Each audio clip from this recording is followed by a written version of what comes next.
On Good Friday, I watched the Mario movie, and it was pretty good, so let's talk about it.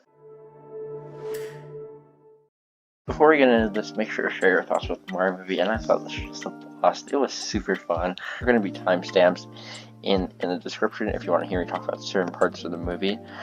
And besides that, let's just get into it. First, let's talk about the beginning. It starts with Mario and Luigi as plumbers in the real world, just like the one released in the 90s. It shows Mario as someone who is made fun of and is respected by nobody except for Luigi. Mario has always been there for Luigi, so Luigi cares about him and believes in him to do anything. It shows Mario and Luigi failing until they get split up and enter into the Mario world.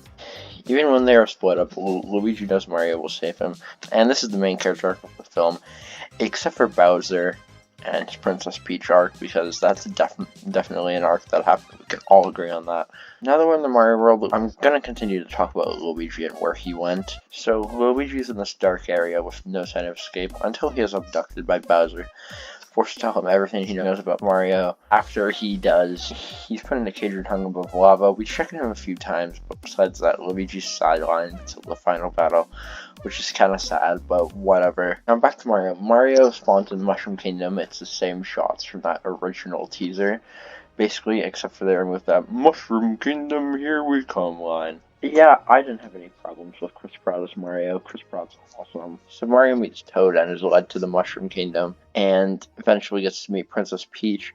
And Mario and Peach's dynamic is really fun. Like, Princess Peach is clearly really competent in battling and stuff, because she kind of had to be, because all these, like, code guys, they don't really have any combat skills, they just basically have tactical skills. So, like, Peach being their leader makes lots of sense. Okay, pause. I go on a little bit of a tangent. Feel free to skip that. Here's the timestamp if you want to skip that. And this kind of brings me back to Luigi, because the reason that he's sidelined is so that Princess Peach can be the one involved in the actual plot, instead of being the damsel in distress. Now, they still kind of do what they did in Odyssey. It's revealed to us that Bowser's motivations are that he wants to marry Princess Peach, just like in Odyssey. Princess Peach doesn't even know about this. And since the Toads are kind of useless, they have to go on a recruiting mission. And this is where we meet Donkey Kong and the rest of the apes, monkeys. And they show that scene from the second trailer where Mario fights Donkey Kong, and it's almost like a Smash Bros. Style fight. It's really fun. Mario keeps on grabbing different power-ups, and most of them do the opposite of that until he gets the cat suit. Then he destroys Donkey Kong, and he gains the respect he deserves. And so now that we have that, and now the apes, I guess, are going to join the fight against Bowser. Now we get to the Mario Kart part, which they introduced with, like, Mr. Blue Sky, which was kind of a random choice, but I really enjoyed it. And then they have that awesome fight on the Mario Karts, like,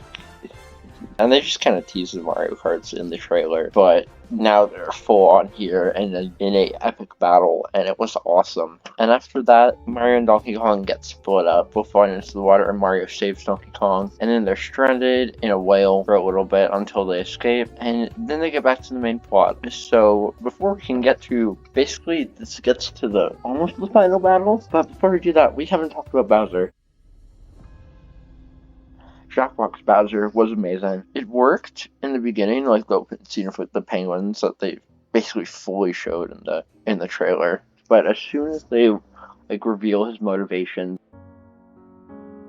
the Peaches song is really funny, and his motivation is focused on that.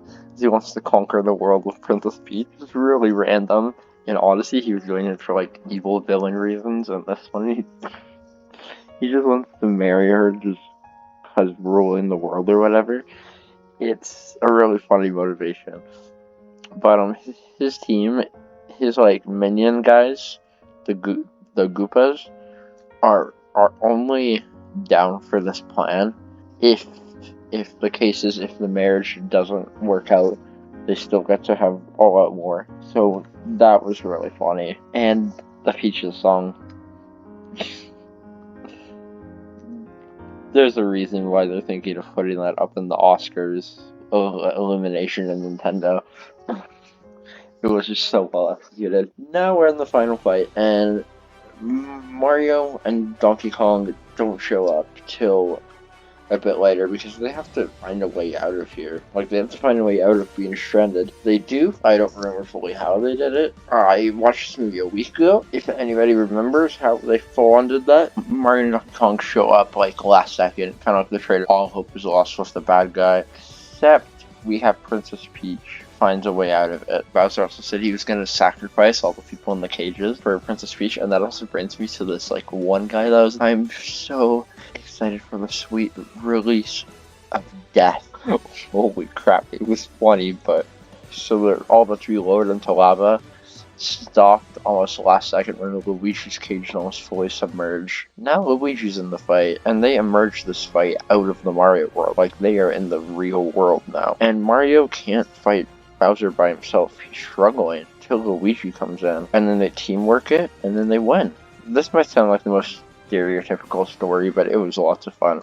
Okay, one thing I forgot to mention, Mario and Peach, before they go on the mission, they have a training montage scene that's done I Need a Hero, which is kind of fun. Shrek 2 and Loki did that, which are both very well executed, and this one is good too. It works. Not as good as the one in Loki. I might have a bias towards that show because I love it, but but that's besides the point. Don't worry about it too much. The training, all that was awesome. It just worked pretty well. So now that we're basically at the end of the movie, the final fight, Mario is proven that he is not just a failure to his family and his co-workers and most people. Oh, speaking of like his boss guy, he's like part of the Wrecking Crew, which is a really obscure reference to the Wrecking Crew game, which is kind of fun.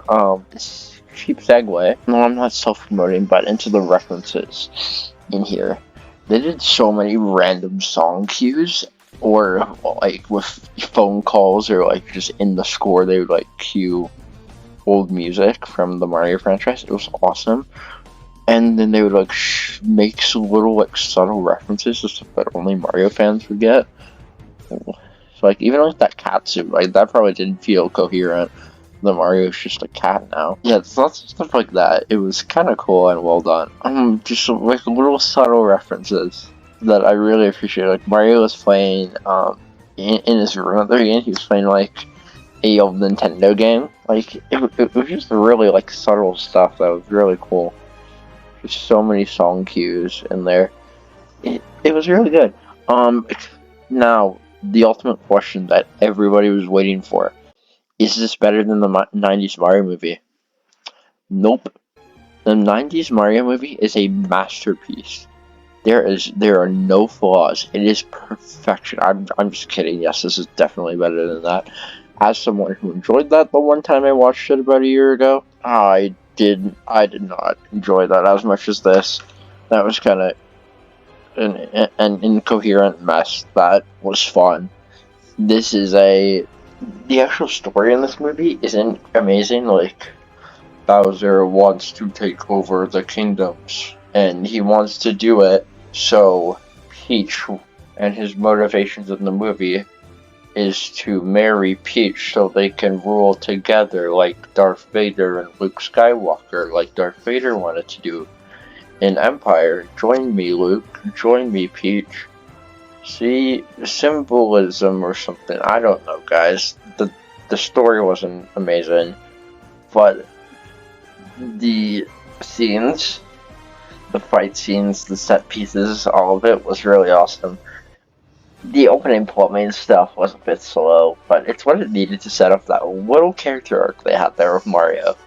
It was basically the only like emotion or plot that this thing got going, or like besides the Bowser Peach plotline, which I just described to you, how that's an actual plotline and not just me making a joke. This movie was lots of fun. I'd give it an 8.9. This movie was just a lot of fun. The set pieces in it were really great, like from the Mario Kart one being the main one to the wedding one to the one where they're in the like Brooklyn fighting Bowser, where Mario and Luigi finally team up, to just some of the things the movie does, like songs, like they did Take On Me at some point. I don't remember when, but it was kind of cool. The I Need a Hero one that I talked about a little bit earlier was really cool with the Mario training. Bowser's Peach's song, Oscar worthy. Yeah, this movie was just a lot of fun. I enjoyed it a lot. 8.9 out of 10. Now, before you go, make sure to like and subscribe. And yeah, this was Space Viper. Space Viper reviews now. Screw Space Viper Films. It's Space Viper reviews now because this video might actually be pretty good. Okay, Space Viper out. Peace. Bye.